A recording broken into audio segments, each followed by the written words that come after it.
Avant de commencer cette vidéo, je tiens à vous dire que même si je vais traiter de ce sujet avec humour, la drogue reste quelque chose à prendre avec des pincettes. N'essayez pas de prendre de la drogue pour paraître cool ou pour vous faire des amis. N'oubliez jamais que la drogue est quelque chose de sérieux qui fait des centaines de milliers de morts par an dans le monde. Alors si un de vos proches ou vous-même vous prenez de la drogue et que vous voulez vous en sortir ou que vous voulez l'aider à s'en sortir, n'hésitez pas à prendre 5 minutes pour contacter les services dédiés à cet effet et croyez-moi, après vous dormirez mieux. En attendant, moi je vous souhaite une bonne vidéo et... dis-moi, j'ai reçu les 100 kilos de cocaïne que t'as commandé, c'est rendu où? Bah quoi? Qu'est-ce que j'ai fait encore?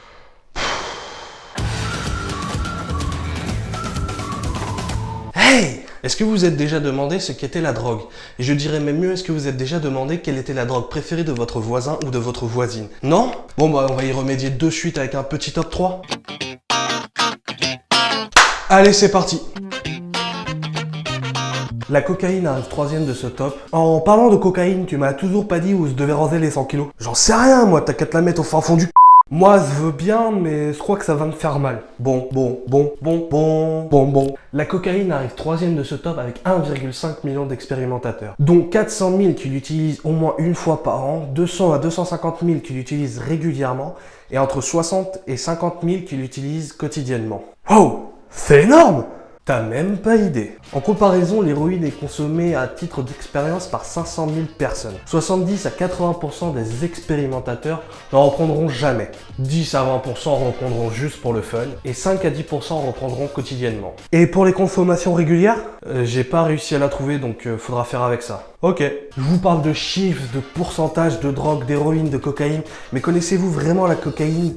Ses effets et ses méfaits? Personnellement, quand on en prend, j'ai presque l'impression d'être Walt Disney. Nous allons fermer cette parenthèse et parler de l'histoire de la cocaïne, de ses effets et de ses méfaits, mais en bref. Avant de devenir cette petite poudre blanche que l'on sniffe et qui nous envoie au chemin de traverse, la cocaïne trouve ses origines dans une plante qui pousse en Amérique du Sud et qui est tout simplement appelée la coca. Non! Eh si! La cocaïne a des effets naturels alors que l'héroïne et la méthamphétamine sont purement synthétiques. On dit bien manger bio, alors pourquoi pas sniffer bio? Je suis sûr que ça marche aussi. Je ne vois pas du tout le rapport, mais avant de devenir une drogue, la coca servait comme médicament et comme stimulant. En 1860, le chimiste Albert Niemann démontre les effets anesthésiques des feuilles de coca. 19 ans plus tard, le physiologiste Wassily von Unruh en démontre les effets psychotropes. Et je finirai la partie histoire en vous disant que tout au long du 19e siècle, la cocaïne était servie pour traiter certaines maladies respiratoires. Et pour les effets sur l'organisme, ça donne quoi? Ils sont assez simples et rapides à décrire. On ressent un effet d'euphorie, de puissance musculaire, intellectuelle et même sexuelle. On se sent indestructible. On ne ressent ni douleur, ni faim, ni fatigue. Certains ont des hallucinations et des délires et leur folie peuvent atteindre un sommet inimaginable. Quant aux mauvais effets, ils sont aussi assez simples à décrire. Risque de maladies cardiovasculaires, risque de crise cardiaque, risque d'ulcère, risque de cancer, risque de saignement du nez, risque d'amaigrissement, risque de perte de conscience, risque de folie, etc., etc. Ça donne tout de suite moins envie d'en prendre. Chaque personne est libre de son choix. Et ouais.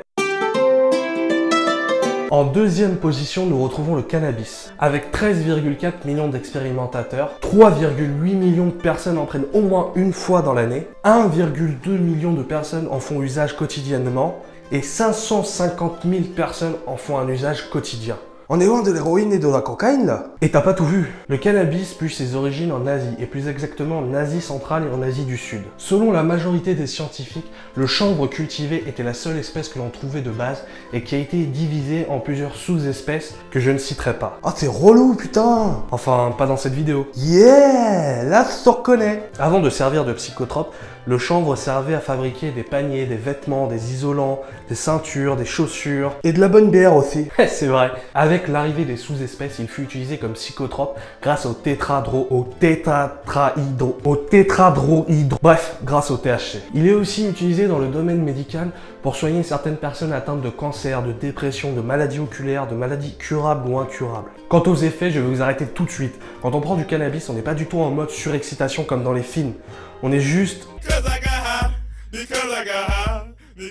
On a faim, on a chaud, on a soif, on a froid, on a chaud, on a des hallucinations, on a des délires, on se sent perdu. Mais faut arrêter de croire qu'on est dans Very Bad Trip, on prend du cannabis, pas de la coke. T'es très perspicace comme mec quand même. Et pour les mauvais effets, ça donne quoi? En fait, personne n'est réellement tombé d'accord sur les méfaits du cannabis sur l'organisme. Certains parlent de cancer, de destruction du système nerveux, destruction des neurones, alors que d'autres parlent de maladies cardiovasculaires, de stérilité, de suicide, de dépression, etc., etc. Si j'ai bien compris ce que tu me dis, ils s'en servent pour lutter contre la dépression et certains cancers, et à côté, les mecs, ils te disent que ça peut pousser au suicide et que ça peut développer des cancers. Ouais. Mais paye ta logique de dingue! Et si, pour te calmer, on passait au numéro 1? Tu veux dire le Zorknet des drogues? Me dis pas que tu vas faire ce que je crois que tu vas faire. Drugs. What else?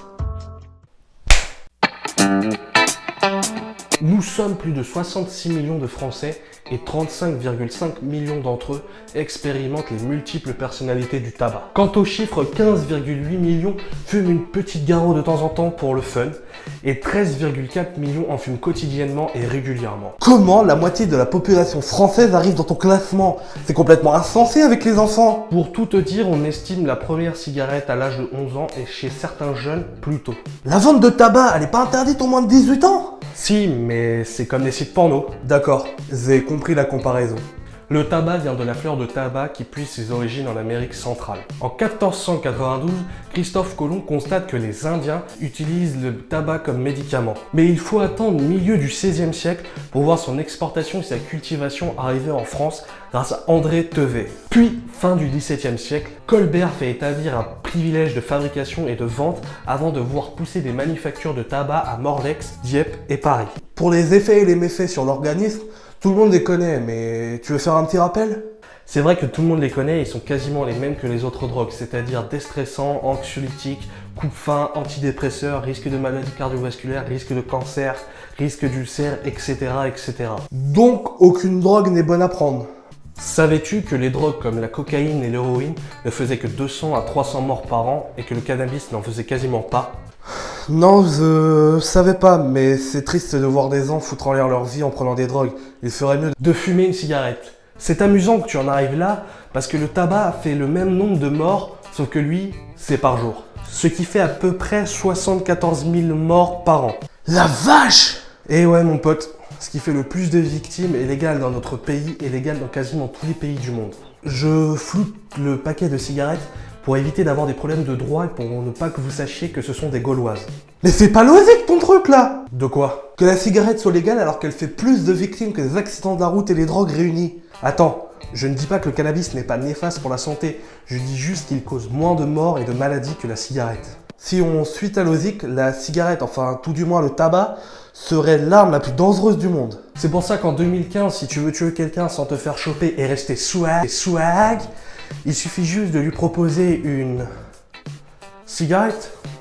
La vidéo est maintenant terminée, n'hésitez pas à vous abonner en cliquant juste ici, à me facebooker et même me twitteriser, laissez un petit commentaire, ça me fera plaisir, un petit j'aime, partagez un maximum cette vidéo si elle vous a plu, et n'oubliez jamais qu'il ne faut pas croire tout ce que l'on vous dit, il suffit juste de vous poser la question et je tâcherai d'y répondre. Allez, salut!